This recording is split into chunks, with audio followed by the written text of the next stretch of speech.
Hello, and welcome to another installation of the UIC Chancellor's Committee on the Status of Blacks Hotline Show.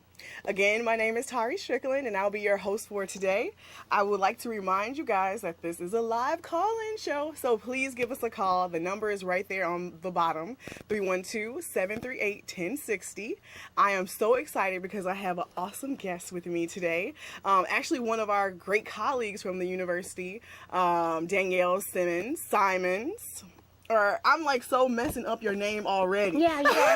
Even though my favorite teacher in third grade was Miss Simmons. And so we have Dr. Danielle Simmons here with us today from the UIC Counseling Center. And she's going to share some great information, one, about career opportunities in that area in clinical psych, in addition to some opportunities about how we can help in order to ensure that we as a community are knowing who our resources are when it comes to resources, especially when it comes to a clinician in counseling, because many times our population in the trends, we don't seek out counseling. I was talking to a student the other day and she mentioned, I just go to church. Like, church is great, but there are so many great professionals out here like Dr. Simmons that we can really talk to, work with, and get lots of information about the how. So I'd like to welcome you. Thank you so much. Oh, you're welcome. I apologize. I just have that in my head, but no worries. That's okay.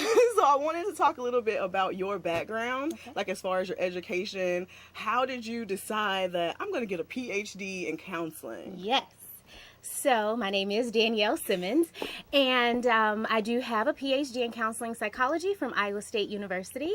So a little background about me is I grew up right here in Chicago, on the west side of Chicago, and saw a lot of struggle, saw a lot of despair, saw a lot of poverty and illness, both physical but also mental and emotional. And so I wanted to find a way to have an impact and to do some meaningful work. And so what came very natural to me is talking. I talk a lot, and so does listening. And so what better fit than to be a psychologist? And so I studied psychology as an undergraduate at Northern Illinois University, and then went on to Iowa State to earn a master's and doctorate. And really am committed to supporting individuals that are maybe underrepresented or individuals who have been underserved in the past. And I really enjoy working with difference, affirming difference, helping folks feel confident and capable, and really just giving them a space to talk some things out. Because as you said, very often within our community, within the Black community, there can be some stigma around seeking mental health services. And so it's my role to help normalize what is maybe a concern that folks might have, but then also to talk about what sort of ways can we learn to heal and thrive. Yeah, that's what I love to do. I love that because it really is about healing, and I'm so glad you used that word thriving, because that's what our population, that's what we're working towards. That's what shows like this are all about, informing communities so that they can thrive, so that they can maintain, so that they can be very prosperous, and that you and your students can be a part of that college community and give back to your own community. I think it's great that folks like Dr. Simmons are staying in the community, because you could have gone to any other place. You could have went out of state, you could have done something abroad, but you made a concerted effort to say, I'm going to stay here in Chicago and help my own community. Well, I appreciate that. I have actually been in other states. I spent some time in Iowa, which is where I received my degree. I've been at Georgia State. I love working at university counseling centers. University counseling center settings are really, I think, a great fit for me and my energy. I bring a lot of enthusiasm to that work. I am a first-generation college student myself, and so I can really understand some of the unique challenges of being both Black and first generation. I actually did my doctoral dissertation about what are the experiences that Black women have who go off to receive degrees, and what are the impacts that has on their relationships within their community, relationships within their family systems. And so I'm just very committed to supporting those that are sort of forging ahead, upward mobility. Let's really empower ourselves in our community.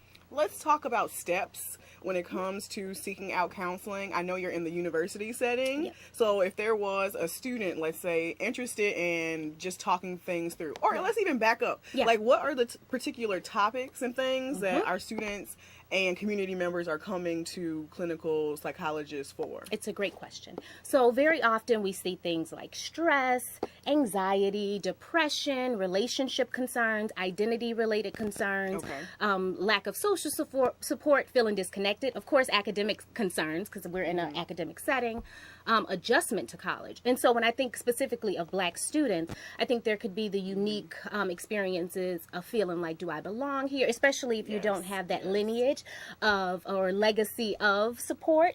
Folks who have sort of forged this path before, you might feel like, what's the first steps? How do I sign up for financial aid? How do I successfully register for classes? What classes do I register for? How am I going to pay for that?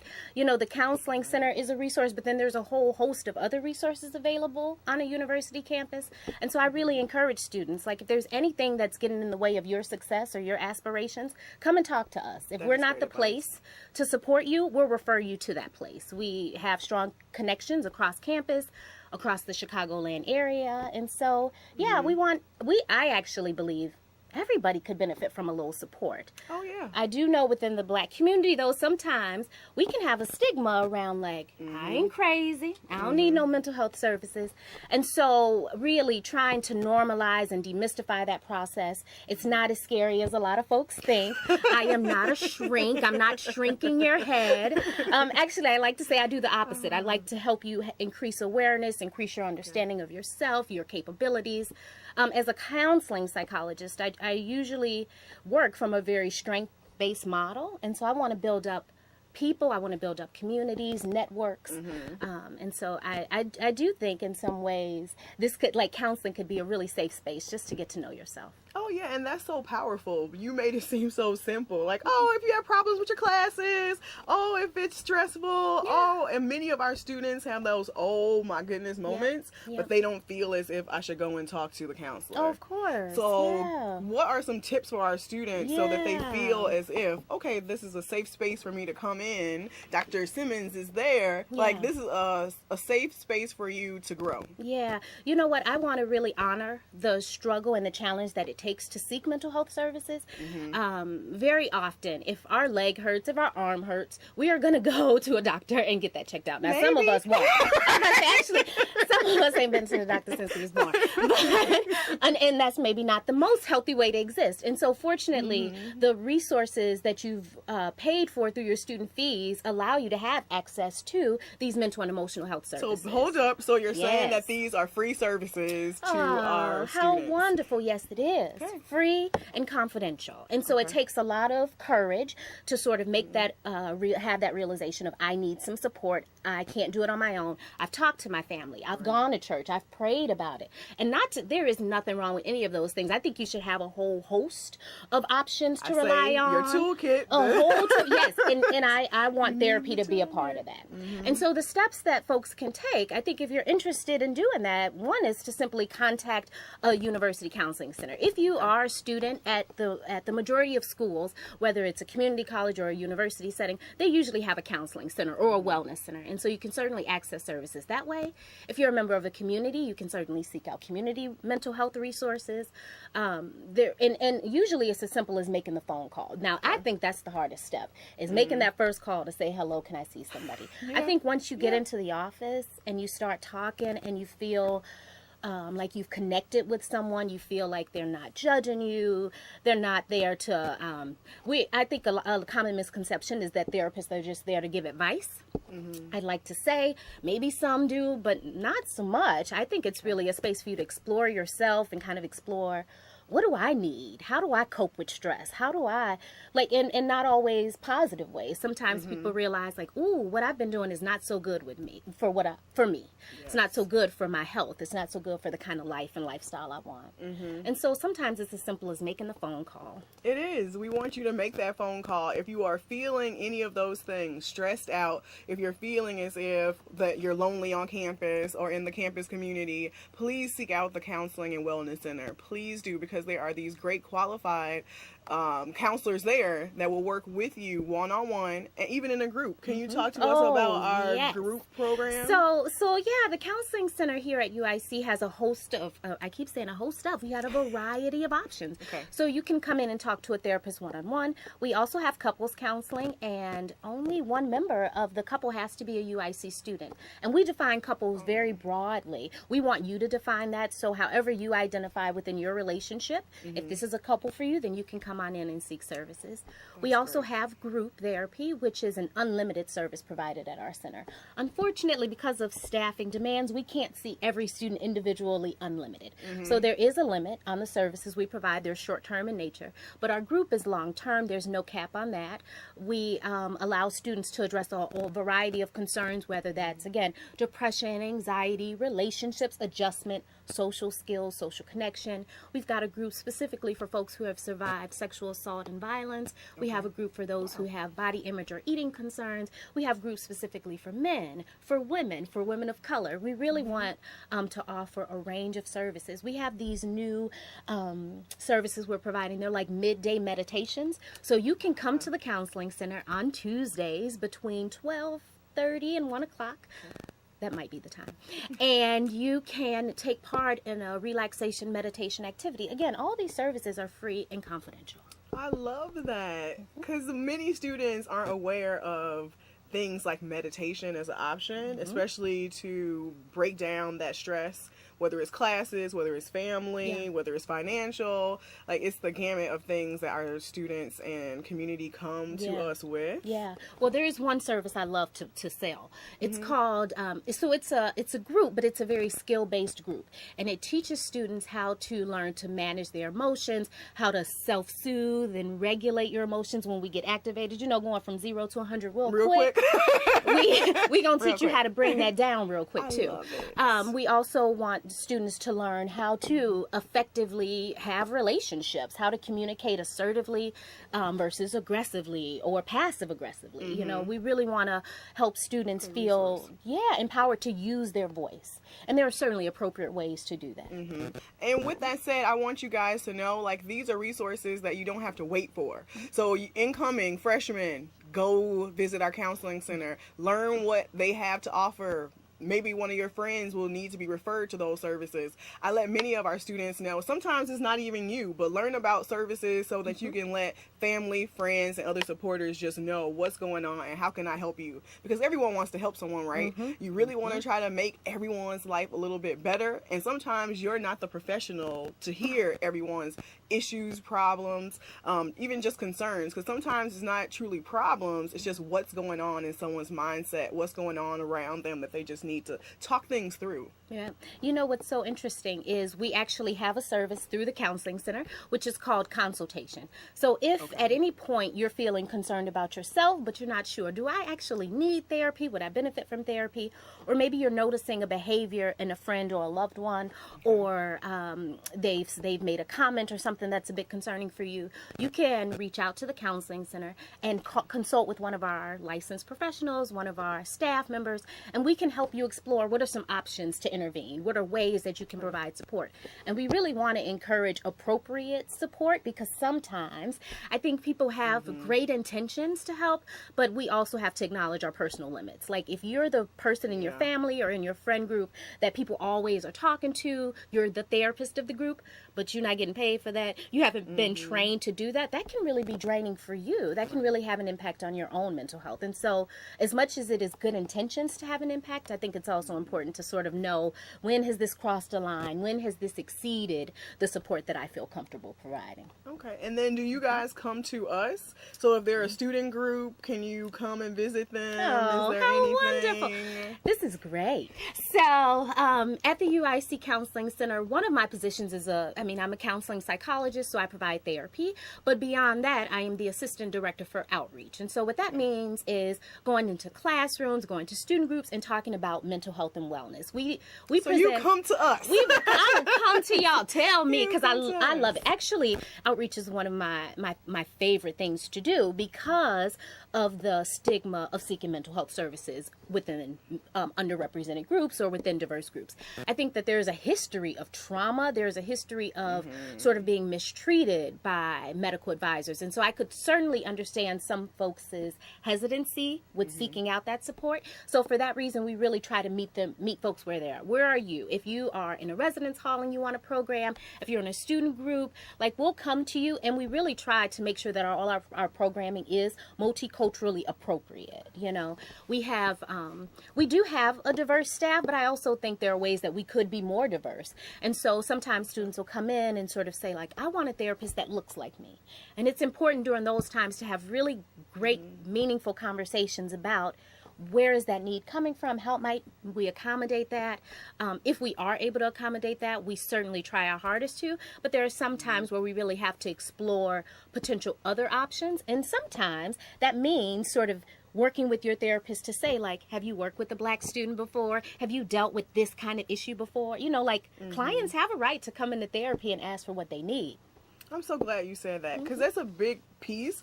Folks think that it's so one-sided. I'm coming in. These folks, I don't know if they are really professional. If they know what's going on, they're going to tell my business, things like this. I hope that don't happen, because that's unethical and illegal.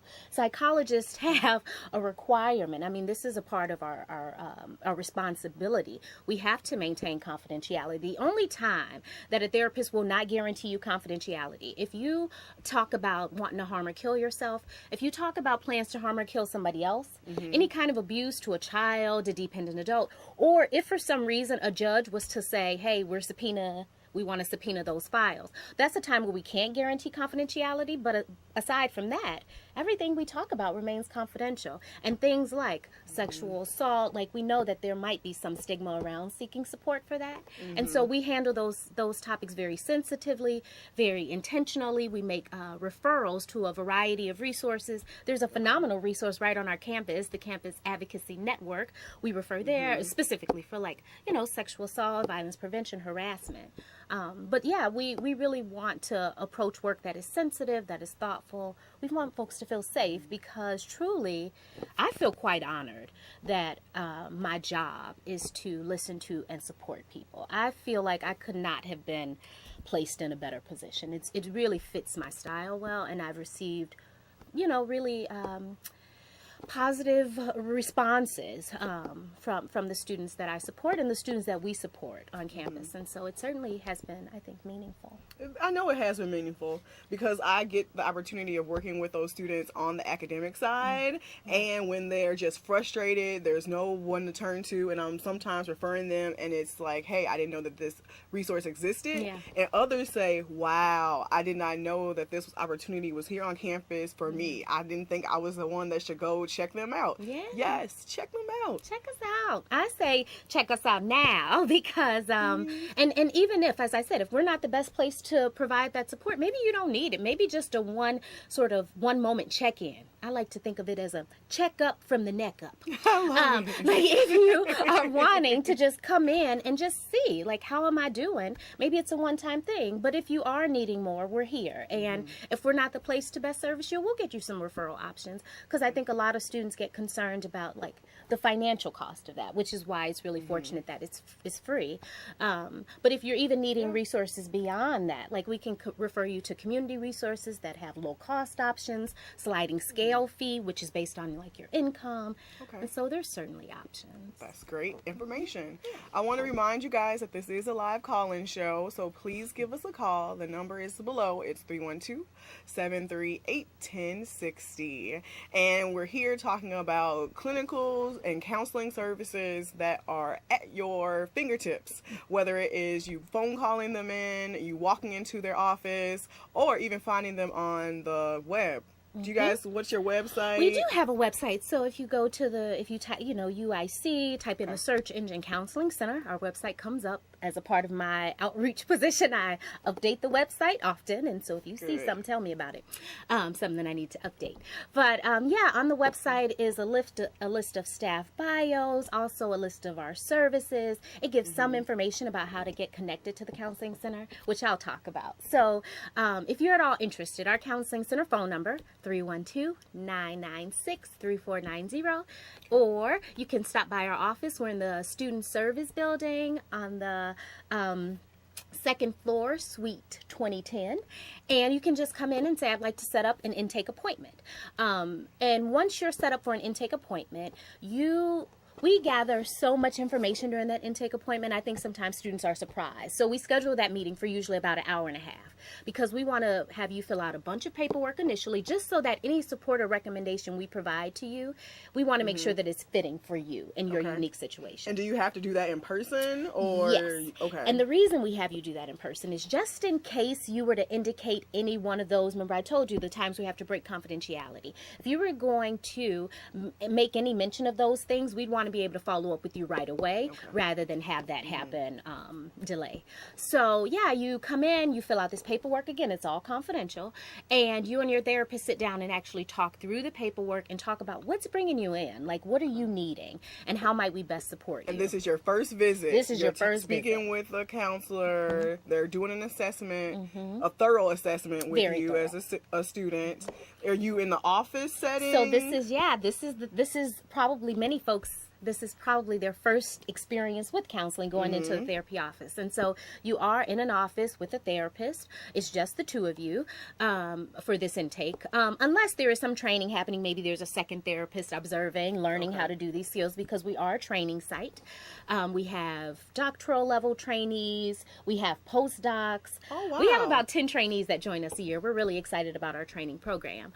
But students can come in, you'll sit down with a therapist, and you'll talk through the paperwork. You talk about what's bringing you in, and each therapist will reserve some time to talk to you about referrals. So based on what comes up during that intake, we may make a recommendation for, hey, maybe you'd benefit from going to career counseling, or hey, maybe you'd benefit from getting connected with financial aid or the Academic Center for Excellence. It really just depends on your needs.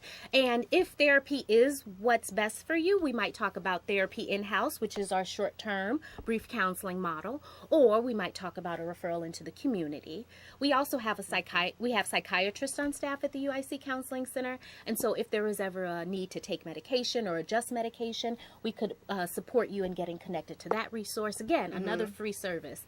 Of course, the medication cost, your prescriptions will cost, but the actual meeting with the psychiatrist is free. Okay, and so I'm thinking now, what if I was a professional student and I'm thinking about going in that direction? Yes. Can I come to you as a professional and look for internships or shadowing through the counseling center? Well, probably. Let me think about that before I say no.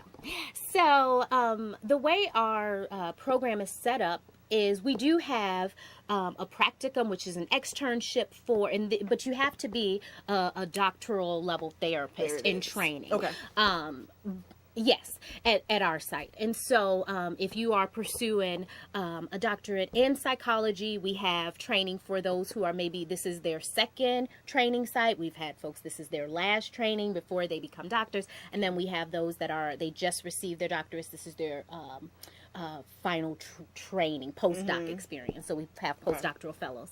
And so, yeah, if you're in a counseling or clinical program, you certainly would be exposed to those opportunities. If you are a professional student in another way, there is a way to get connected with the center, and that's through our In Touch hotline. So the In Touch hotline is a resource that's available when the counseling center is closed. So we're open Monday through Friday, 8:30 to 5 p.m. We also have evening hours on Tuesday and Wednesday from 5 to 7 p.m. by appointment only.